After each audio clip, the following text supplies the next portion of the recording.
The tin plate clattered to the wooden floor of Marigold's Tavern as Cordelia's trembling hands failed her once again. Every eye in the smoky establishment turned toward the girl whose threadbare dress hung loose on her frail frame, her auburn hair escaping from beneath a tattered bonnet. She dropped to her knees, gathering the scattered beans and cornbread with desperate fingers, ignoring the jeers from the rowdy cowboys at the corner table. "Clumsy as a newborn colt," sneered one patron, spitting tobacco juice dangerously close to her hands. Rancher Beauregard Winchester had been nursing his whiskey in silence, his weathered face hidden beneath the brim of his black Stetson. At 35, he'd grown accustomed to solitude on his sprawling cattle ranch outside Willowbrook Creek, but something about the girl's quiet dignity in the face of humiliation stirred something long dormant in his chest. "May I have your leftovers?" "Sir?" Cordelia whispered to each table, her voice barely audible above the saloon's din. Most men waved her away with crude remarks, but she persisted with a grace that seemed at odds with her desperate circumstances. When she approached Beauregard's table, their eyes met for the first time. Hers were the color of spring violets, luminous despite the exhaustion etched around them. In that instant, something electric passed between them, a recognition neither could name. He saw not just hunger in her gaze, but an intelligence and strength that poverty couldn't diminish. "Take it all," he said quietly, pushing his untouched plate toward her. His voice carried the gentle authority of a man who'd spent years commanding respect on the range. Cordelia's eyes widened. "But sir, you've barely touched." "I said take it." His tone brooked no argument, though his gray eyes held unexpected kindness. "And sit. A lady shouldn't eat standing." The word lady struck her like a physical blow. No one had called her that since her father's death 6 months ago, when creditors had seized their small farm and left her with nothing but the clothes on her back. She'd been surviving on scraps and kindness ever since, sleeping in the church's back pew when Pastor Drummond allowed it dot as she ate with careful, measured bites, trying to make the food last while maintaining what dignity she could. Beauregard studied her profile. There was breeding in the way she held herself, education in the careful way she spoke. This was no common vagrant, but a woman fallen on the hardest of times. "What's your name?" he asked finally. "Cordelia Ravencrest," she replied, then added, with bitter irony, though the name carries little weight in these parts anymore. Beauregard's eyes sharpened. He'd heard tell of the Ravencrest farm good people, who'd built something from nothing before disease took their cattle and drought took their crops. Cornelius Ravencrest had been an honorable man, and it seemed his daughter carried that same quality despite her current circumstances. "I'm Beauregard Winchester," he said, tipping his hat slightly. "I run the Double W Ranch north of town." Recognition flickered in her eyes. Everyone in the territory knew of the Winchesters spread thousands of acres of prime grazing land that had made its owner one of the wealthiest men in 3 counties. But wealth hadn't brought him happiness, and the loneliness of his vast, empty house had grown unbearable in recent years. As she finished the last morsel, Cordelia rose to leave, but Beauregard's hand shot out to gently catch her wrist. "Wait," he said, his heart pounding with a decision that would change both their lives forever. The morning sun cast long shadows across the Winchester Ranch as Cordelia stood uncertainly on the wraparound porch, clutching a small bundle that contained her only worldly possessions. True to his word from the night before, Beauregard had offered her employment as his housekeeper, a position that came with room, board, and wages that seemed impossibly generous. "I don't take charity, Mr. Winchester," she'd insisted at the tavern, her chin raised with stubborn pride. "It's not charity," he'd replied simply. "I need help running the house, and you need honest work. Seems like Providence to me." Now, in the harsh light of dawn, she wondered if she'd made a terrible mistake. The ranch house loomed before her, a grand two-story structure with gingerbread, trim, and stained glass windows that spoke of wealth beyond her imagining. How could a simple farmer's daughter manage such a place? Beauregard emerged from the barn, his shirt sleeves rolled up and his dark hair tousled from the morning's work. Even covered in dust and sweat, he cut an imposing figure, tall, broad-shouldered, with hands that spoke of honest labor despite his wealth. When he saw her hesitation, his expression softened. Having second thoughts? He asked, approaching, with the measured gait of a man comfortable in his own skin. "I've never managed anything so grand," Cordelia admitted, gesturing toward the house. "Perhaps you'd be better served hiring someone with proper experience." Beauregard stopped before her, his gray eyes serious. "Experience can be learned. Character cannot. I'd rather have someone honest than skilled." He led her inside, and Cordelia gasped despite herself. The interior was even more magnificent than she'd imagined: polished hardwood floors, crystal chandeliers, and furniture that must have been shipped from back east. Yet for all its grandeur, the house felt cold, unlived in. It was beautiful but empty, like a museum rather than a home. "My late mother decorated it," Beauregard explained, noticing her wide-eyed stare. "I haven't changed much since she passed 5 years ago." "It's magnificent," Cordelia breathed, then caught herself. "I mean, it will be an honor to care for such a fine home."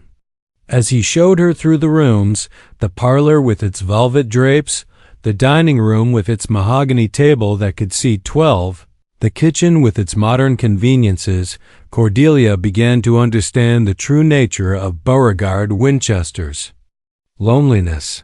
This wasn't just a house. It was a mausoleum to a life unlived, a monument to solitude. "Your quarters are upstairs," he said, leading her to a comfortable room with its own window overlooking the pastures. "Meals are at 7, noon, and 6. I'm usually out with the cattle during the day, so you'll have the house to yourself mostly."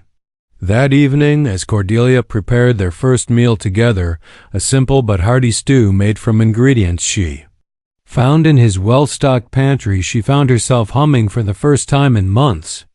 There was joy in having purpose again, in being useful rather than merely surviving. When Beauregard returned from the range, dust-covered and weary, he stopped short in the doorway. The house had been transformed. Candles flickered on the dining table, wildflowers from the meadow graced the sideboard, and the smell of home cooking filled the air. But it was Cordelia herself who struck him most forcefully. She'd managed to clean and mend her dress, and with her hair properly arranged and color in her cheeks from the day's work, she was breathtakingly beautiful.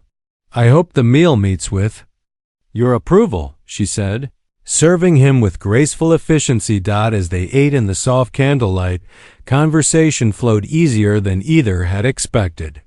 She spoke of her father's dreams for their small farm, her education at the county school, her love of books and poetry. He told her of his plans for the ranch, his hopes of building something lasting, his struggles with the isolation that wealth had unexpectedly brought.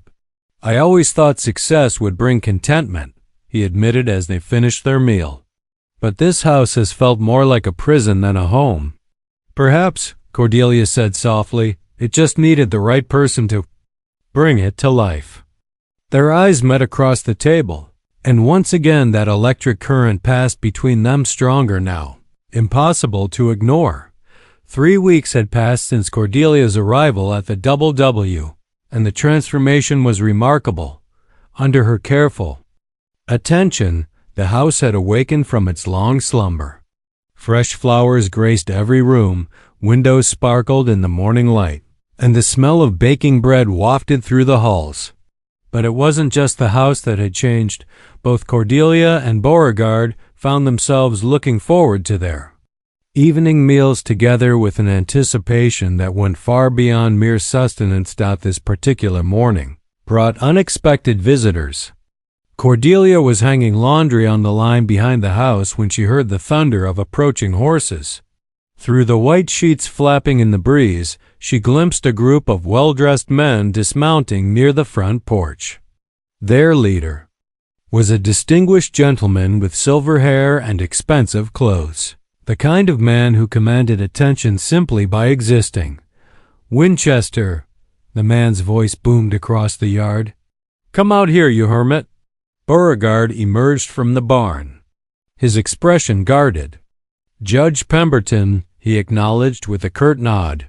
"What brings you to my ranch uninvited?"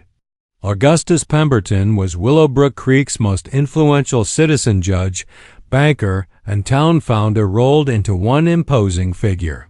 His daughter Vivian stood beside him, resplendent in a riding habit of deep blue velvet that probably cost more than most families earned in a year.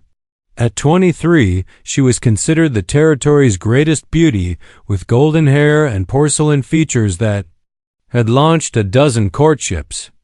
"I've come to discuss your future, my boy," Pemberton announced, his tone suggesting this was more command than conversation.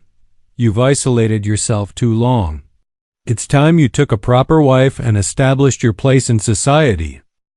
Cordelia's hands stilled on the sheet she'd been pinning to the line. Through the fabric, she could see Vivian's calculating smile as she stepped closer to Beauregard. "Father believes we'd make an excellent match," Vivian purred, her voice carrying the confidence of a woman who'd never been refused anything. "Our properties would combine beautifully.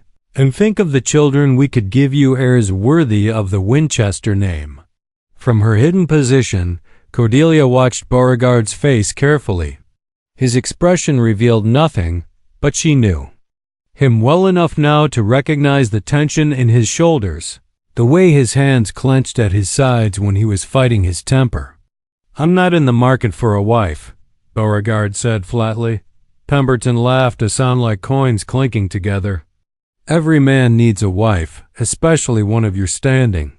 You can't run a ranch this size without proper help, and you certainly can't continue living like a monk. Vivian would be the perfect hostess for your home.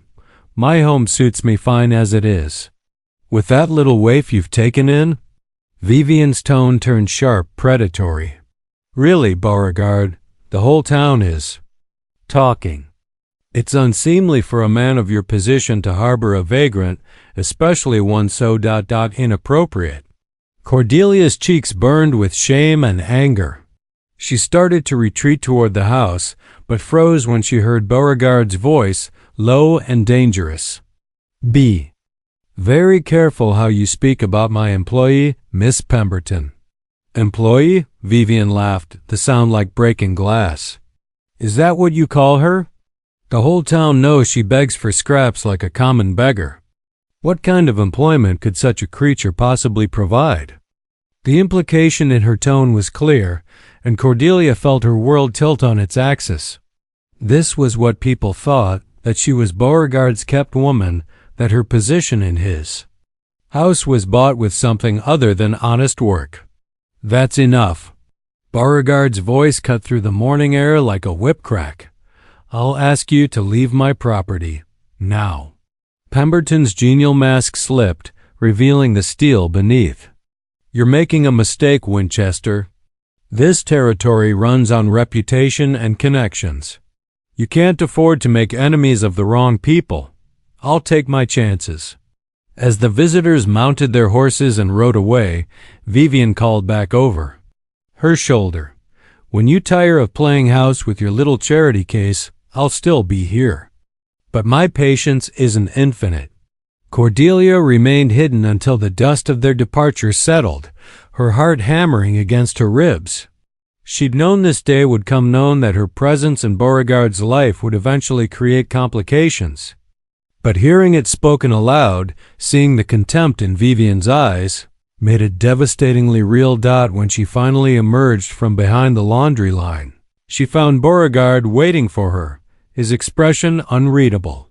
"How much did you hear?" he asked quietly. "Enough," she whispered, unable to meet his eyes. "Perhaps they were right." Perhaps it would be better if I don't. His voice was fierce, almost desperate. Don't let their poison touch you, Cordelia. You've done nothing wrong. But as she looked up into his gray eyes, she saw something that hadn't been there before, a recognition of the impossible situation they found themselves in. Their feelings for each other, unspoken but undeniable, had created a scandal that threatened to destroy them both. The autumn harvest moon hung low over the Winchester Ranch as Cordelia paced the length of her bedroom, a letter clutched in her trembling hands. It had arrived that morning with the weekly mail, bearing news that changed everything. Her cousin Beatrice in San Francisco had written with an offer of employment, a position as governess to a wealthy family, complete with transportation and a respectable wage. "It's the answer to your prayers," she whispered to herself, though the words felt like glass in her throat. Downstairs, she could hear Beauregard's heavy footsteps as he prepared for another sleepless night. The past month had been torture for both of them, dancing around feelings that grew stronger with each passing day, while the weight of social expectations pressed down like a suffocating blanket. Judge Pemberton's visits had become more frequent, his pressure more intense, and the town's gossip had grown vicious. Just yesterday, Mrs. Abernathy from the general store had loudly proclaimed that decent folks shouldn't associate with houses of ill repute.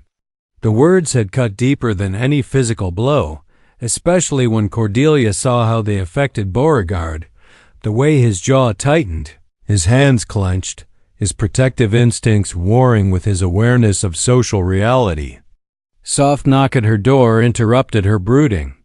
"Cordelia, may I come in?" She quickly tucked the letter into her apron pocket. "Of course." Beauregard entered carrying a tea tray, his hair disheveled and his shirt open at the collar. The domesticity of the gesture, this powerful man caring for her comfort, made her heart ache with longing. "You seemed upset at dinner," he said, setting the tray on her small table. "I thought perhaps some chamomile might help." They sat in chairs by the window, the moonlight casting silver patterns across the floor between them. The silence stretched, comfortable yet charged with unspoken words. "Beauregard," she began, then stopped, her courage failing. "I've been thinking," he said simultaneously, then gestured for her to continue. "No, please. You first." He rose and moved to the window, his broad shoulders silhouetted against the night sky. "Judge Pemberton made me another offer today, a substantial one. He's willing to buy the south pasture for twice its worth if I agree to court Vivian properly." Cordelia's heart sank, though she kept her expression neutral. "That's generous of him." "It's a bribe," Beauregard said bluntly, turning back to face her. "And it's not the first. He's been buying up land around my property, making deals with my neighbors, creating pressure.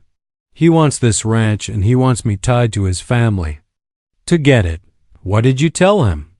"The same thing I've told him every time, no." His gray eyes met hers with an intensity that took her breath away. "There's only one woman I want to court, and she's sitting in this room." The words hung between them like a bridge neither dared cross. Cordelia's hand moved unconsciously to the letter in her pocket, and Beauregard noticed the gesture. "What are you telling me?" he asked softly. With shaking fingers, she withdrew the letter and handed it to him. As he read, she watched his face change, hope crumbling into resignation, then hardening into something that looked like anger. "San Francisco," he said finally, his voice flat. "It's a good position, respectable. I could send money to help rebuild. Don't." He crushed the letter in his fist, then seemed to realize what he'd done and smoothed it out carefully. "I'm sorry, I had no right." "You have every right," she whispered. "That's the problem." He knelt beside her chair, taking her hands in his calloused ones. "Marry me, Cordelia." The words she dreamed of hearing felt like a knife to her heart. "You know I can't." "Why? Because of what people say?" Because of Pemberton's threats? Because I love you too much to destroy you. Tears she'd been holding back for weeks finally spilled over. You don't understand what it's like for a woman with nothing. Every door that opens for me closes one for you. Every kindness you show me becomes ammunition for your enemies. I don't care about any of that, but I do. She pulled her hands free, standing and moving away from his overwhelming presence. I won't be the reason you lose everything you've built. I won't watch the town turn against you because of me. Beauregard rose slowly, his face a mask of pain and frustrated love. So you'll leave. You'll run away to San Francisco and pretend this never happened.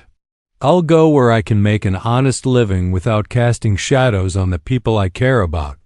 And what about what I want? What about what we both want? The question hung in the air between them, unanswered and unanswerable. Finally, Beauregard nodded once, a sharp movement that spoke of defeat. When? He asked simply. The morning stage. 3 days. He turned toward the door, then paused without looking back. I won't try to stop you, but I want you to know these. Past months have been the happiest of my life. Whatever happens, I'll treasure that. When the door closed behind him, Cordelia sank to her knees and wept for the love she was about to sacrifice on the altar of respectability. The stage to San Francisco was scheduled to depart at dawn, but Cordelia had been awake since midnight. Her few possessions packed in the same worn carpet bag she'd carried to the ranch 4 months ago. As the first pale fingers of light crept across the horizon, she stood at her bedroom window for the last time, memorizing every detail of the land that had become her heart's true home. Below in the yard, she could see Beauregard saddling his horse with jerky, violent movements that spoke of barely contained emotion. True to his word, he hadn't tried to change her mind since their conversation 3 nights ago, but the house had felt like a tomb, filled with the weight of all their unspoken words. A commotion from the direction of town caught her attention, the thunder of multiple horses approaching at a gallop. Through the morning mist, she could make out Judge Pemberton leading a group of armed men, their faces grim with purpose. Her blood ran cold as she recognized several members of the town council, along with Sheriff Morrison and his deputies. Beauregard had heard them too. He stepped away from his horse, his hand instinctively moving to the rifle scabbard on his saddle, but he made no move to draw it. Cordelia watched from above as the group surrounded him, Pemberton's voice carrying clearly in the still morning. Heir, Beauregard Winchester, you're under arrest for the murder of cattle rustler Jake Murdoch. Cordelia's gasp was audible even to herself. Jake Murdoch had been found shot dead 3 days ago on the range between the Winchester Ranch and Towna. Known thief and troublemaker, but still a man whose death demanded justice. That's a lie, and you know it, Beauregard said calmly, though his stance spoke of a man ready for violence. Witnesses saw you arguing with Murdoch at the Silver Dollar Saloon last week, Sheriff Morrison announced, his voice apologetic but firm. Threats were made. Your rifle matches the caliber of the bullet that killed him. Half the rifles in the territory match that caliber, Pemberton smiled coldly. Perhaps, but combined with your unstable behavior lately, your refusal to participate in community affairs, your inappropriate living arrangements. His gaze flicked toward the house, toward the window where Cordelia stood frozen. Well, it paints a picture of a man who's lost his way, a dangerous man. The setup was masterful and obvious. Pemberton had found his excuse to destroy Beauregard, using the rancher's isolation and the town's gossip about Cordelia as evidence of mental instability. It wouldn't matter that Beauregard was innocent in a territory where law was often decided. By influence rather than evidence, Pemberton's word carried more weight than truth. You won't get away with this, Beauregard said as the deputies moved to arrest him. "My dear boy," Pemberton replied smoothly, "I already have. Your ranch will be sold to pay for your legal defense, of course. And that poor girl upstairs, well, she'll have to find somewhere else to go. I'm sure San Francisco will suit her." The implication was clear. Pemberton knew about the letter, about her planned departure. This wasn't just about destroying Beauregard. It was about timing her removal from the equation, ensuring she couldn't provide any kind of alibi or support. As they led Beauregard away in shackles, his eyes found her window. Even at this distance, she could see the message in his gaze. Go. Save yourself. Don't let them destroy you too. But as the dust cloud of their departure settled over the ranch, Cordelia made a decision that surprised even herself. Instead of finishing her packing, she began to unpack. Instead of fleeing to San Francisco, she walked downstairs to the kitchen and began preparing breakfast for one. Because sometimes, love meant running away to protect the person you cared about. And sometimes it meant staying to fight for them. No matter the cost, she'd spent her life being practical, being careful, avoiding risks that might lead to heartbreak or ruin. But Beauregard Winchester had looked at her, really seen her, when she was nothing more than a beggar asking for scraps.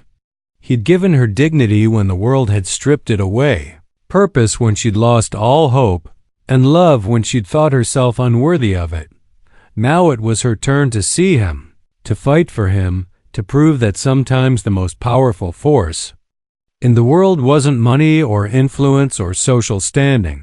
Sometimes it was a woman with nothing left to lose, and everything to fight for. As the sun rose fully over the Winchester Ranch, Cordelia Ravencrest began planning a battle she had no earthly idea how to win, but knew in her heart she couldn't afford to lose. The Willowbrook Creek Courthouse had never seen such a crowd. Every seat was filled, with more people standing along the walls and spilling out onto the courthouse steps. The trial of Beauregard Winchester had become the social event of the season, drawing spectators from 3 counties who came as much for the entertainment as any concern for justice. Cordelia sat in the front row behind the defendant's table, her spine straight and her chin raised despite the whispers that followed her everywhere.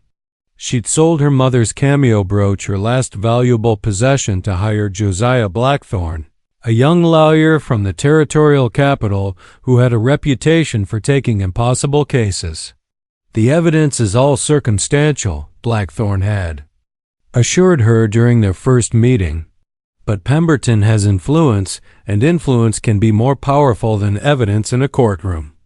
Now, as the prosecution presented their case, Cordelia watched the faces of the jury, 12 men who looked like they'd already made up their minds. They didn't meet Beauregard's eyes, didn't seem interested in the inconsistencies Blackthorne pointed out in the testimony. They were there to perform a ritual, not seek truth. Judge Pemberton's son-in-law, Prosecutor Davidson, painted a picture of Beauregard as an unstable recluse driven to violence by his inappropriate relationship with a woman of questionable morals. Each word was carefully chosen to inflame rather than inform, to prejudice rather than prove. "Ladies and gentlemen of the jury," Davidson intoned, "we have a man who has isolated himself from decent society, who has taken up with a woman of no reputation, who has shown increasing signs of mental instability. When confronted with Jake Murdoch's accusations of cattle theft, he responded not with the calm reasoning of an innocent man, but with the violence of someone who has lost his moral compass." It was masterful and maddening. Cordelia wanted to stand up, to shout that they were witnessing a perversion of justice, but Blackthorne's warning glance kept her seated. Any outburst from her would only reinforce their portrayal of her as a disruptive influence. On the second day, Blackthorne began his defense. He'd uncovered inconsistencies in the timeline, found witnesses who could attest to Beauregard's whereabouts, even discovered that Jake Murdoch had been in debt to several dangerous men from the territorial capital. But each point was methodically undermined by Davidson's objections and Judge Pemberton's rulings. The fix was in, and everyone in the courtroom knew it. Then, on the third day, everything changed. Cordelia had spent the previous evening at the Silver Dollar Saloon, a place no respectable woman would be caught dead in, but she was far beyond worrying about respectability. She'd been methodically talking to everyone who might have information about Jake Murdoch's final days, offering coins she couldn't spare for memories that might save Beauregard's life.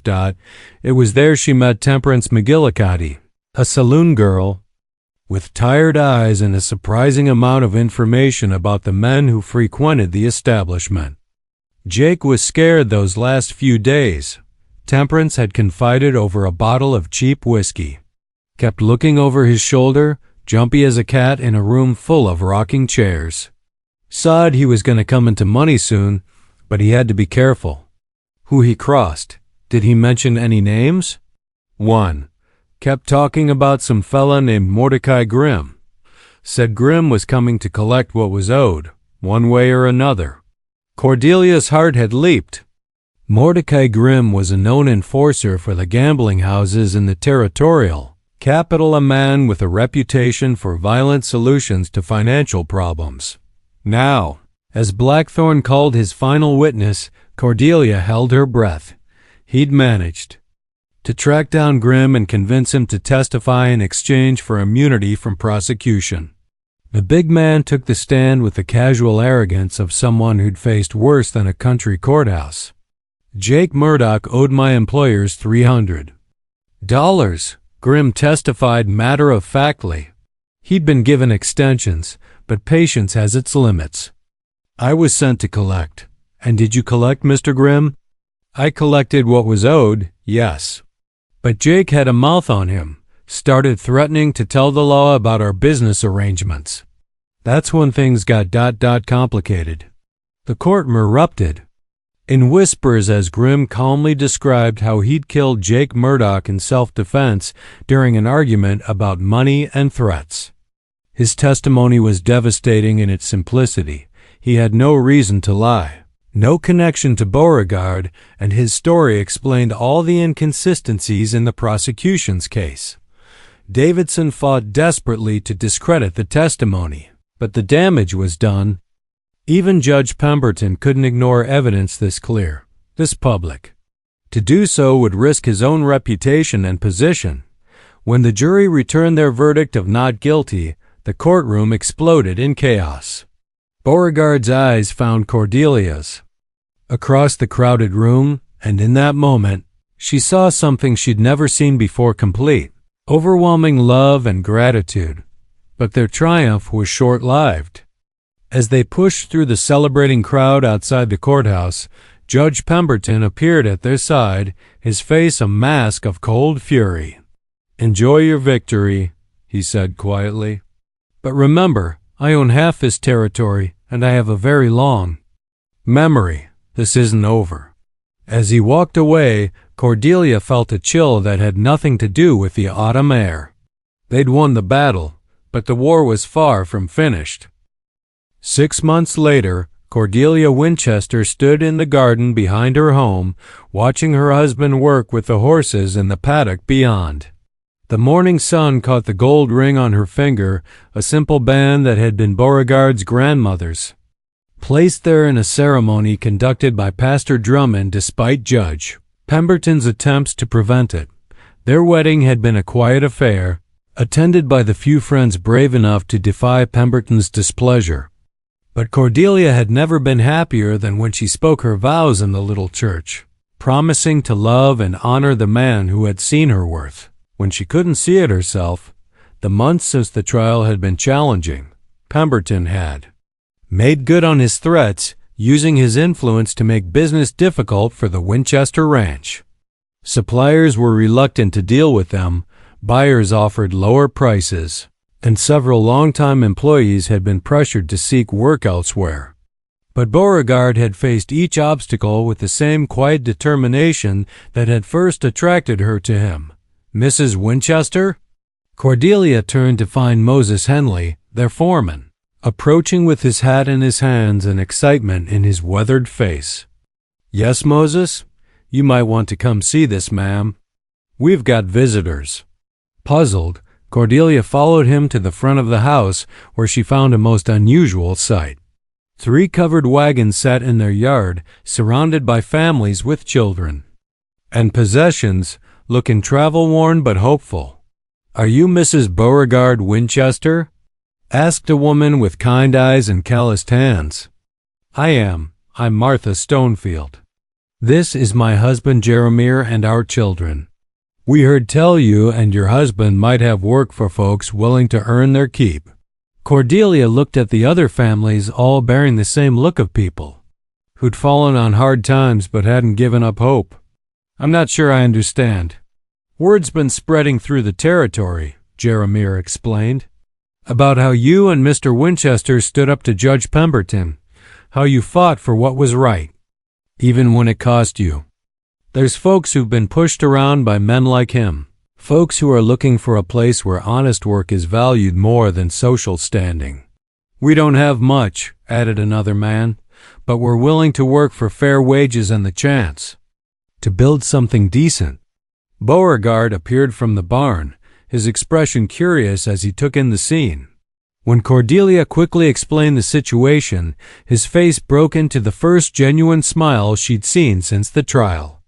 "Well then," he said, addressing the families, "I reckon we'd better talk about what kind of work needs doing and what we can offer for wages." As the day progressed, more families arrived.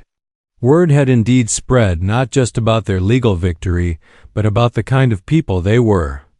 Men and women who'd been squeezed out by Pemberton's expanding influence, who'd lost farms to drought or disease, who simply wanted a chance to work for someone who valued character over connections. By evening, they'd hired 6 new hands and their families, arranging for temporary housing in the large barn until proper quarters could be built. The ranch, which had felt empty and haunted just a year ago, suddenly buzzed with life and purpose. "This isn't what Pemberton expected," Beauregard mused as he and Cordelia stood on their porch, watching children play in the yard while their parents discussed plans for the coming planting season. "What do you mean?" He thought isolating us would weaken us. Instead, it's drawing people who value what we represent, the idea that a person's worth isn't determined by their bank account or social position. That autumn brought the harvest Pemberton had tried to prevent. The expanded workforce, motivated by fair treatment and the promise of profit sharing, brought in the largest crop in the ranch's history. When buyers tried to offer unfair prices, the new community had an answer. They'd process and sell their own goods, creating a cooperative that bypassed Pemberton's controlled markets entirely. By Christmas, the Winchester Ranch had become something unprecedented in the territory, a thriving community where former beggars worked alongside former landowners, where children played together regardless of their parents' backgrounds, where the only currency that mattered was honest effort and good character. Judge Pemberton made one final attempt to destroy what they'd built, bringing in federal marshals with trumped-up charges about land rights and tax evasion. But by then, the community had grown too large and too influential to be easily dismissed. The territorial governor himself came to investigate, and after seeing what they'd accomplished, he not only dismissed the charges but recommended their cooperative as a model for other struggling regions.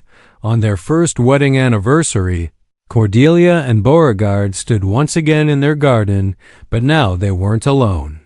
Around them, their extended family, for that's what the community had become, celebrated with music and laughter and the kind of joy that comes from building something meaningful together. "Do you ever regret it?" Beauregard asked, taking her hand as they watched the festivities. "Staying when you could have had a safe, respectable life in San Francisco?" Cordelia smiled, her free hand moving instinctively to rest on the gentle curve of her belly where their first child grew. "How could I regret finding my miracle? Your miracle?" She turned to face him fully, her violet eyes bright with tears of joy. That night at Marigold's Tavern, when I asked for your leftovers, I thought I was begging for scraps. But what I really found was everything I'd ever dreamed of: love, purpose, family, and a home where people are valued for who they are, not what they have. Beauregard cupped her face in his work-roughened hands. I was the one who found the miracle, darling. I was dying of loneliness in that big empty house until a brave, beautiful woman showed me what it meant to truly live. As if summoned by their words, little Ophelia Henley came running up to them, her dress muddy from play and her face bright with excitement. "Mrs. Cordelia! Mrs. Cordelia! Papa says we can build a real school come spring, with books and everything." Cordelia knelt to the child's level, brushing a curl from her forehead. "Would you like that, sweetheart?" "Oh, yes. And Papa says maybe someday I could be a teacher, just like you taught me my letters." "I think that's a wonderful dream," Cordelia said softly, remembering her own father's belief that education was the one thing poverty couldn't steal. As Ophelia skipped away to rejoin the other children, Beauregard helped Cordelia to her feet. Around them, their community continued to celebrate former strangers who'd become family, bound together not by blood but by shared struggles and common dreams. In the distance, the lights of Willowbrook Creek twinkled like earthbound stars. Judge Pemberton still lived there, still wielded considerable influence, but his power had limits now. The community they'd built had proven that there was another way, that prosperity didn't require crushing others, that respect could be earned rather than bought, that love was indeed the strongest foundation upon which to build a life. "Mrs. Winchester," Beauregard said formally, offering her his arm as the evening grew cool. "Yes, Mr. Winchester," she replied, matching his playful tone. "Would you do me the honor of sharing the rest of this dance? And perhaps the rest of our lives?" "I thought you'd never ask," she laughed, allowing him to sweep her into his arms as the fiddler struck up a waltz. As they danced under the vast Montana sky, surrounded by the family they'd chosen and the love they'd fought to protect, Cordelia reflected on the strange turns of fate. She'd asked for leftovers and received a feast. She'd expected charity and found partnership. She'd feared scandal and discovered that the greatest scandal of all was living without love. The woman who'd once begged for scraps had become the heart of a thriving community. The lonely rancher who'd nearly lost everything had found riches beyond measure.